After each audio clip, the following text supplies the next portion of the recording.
Very good. I like what you wrote. The solution to hate speech is more speech. Yeah, that's right. So what does that mean? Well, it means if you're concerned about, say, pro-choice people, you need to engage with them. Let's say you're a pro-lifer, and you need to know what their arguments are and why they are so passionate about it. In my case, most of my students, for example, are pretty liberal. They're mostly pro-choice on the abortion issue. So I challenge them to tell me what the best arguments are that the other side has, the pro-life arguments, and they don't really know what they are. Now, these are young kids, of course, just out of high school, but I say, well, why don't you watch like a Ben Shapiro video where he makes the case for pro-life and see if you can counter his arguments. Now, if you can't, well, then how good is your position? But even if you can, and let's say he's wrong and you're right, you really don't know your own pro-choice position unless you know what the pro-life arguments are. You gotta have something to engage with to strengthen your own argument. So this is kind of standard John Stuart Mill classical liberalism about free speech. That is, we should never silence someone else. Why? Well, they may be right and you might be wrong.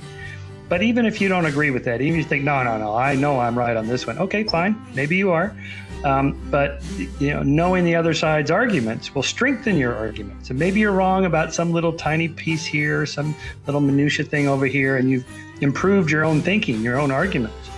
I've engaged with theists and theologians, creationists, and so forth.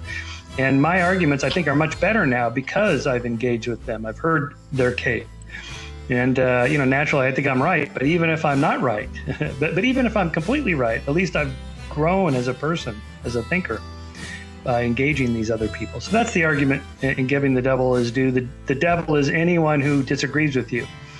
And they must be given their due for your safety's sake. So here's the final piece of the argument that I make, is that once you endorse censorship of any kind, whether it's just kind of social shunning of people that say something that you don't like, or all the way up to legal censorship where you are silenced, and in between, YouTube and Twitter, like taking your account offline or whatever because you said something, anywhere along the line there, the moment you endorse that position, what happens when you're the person making the argument that's not popular?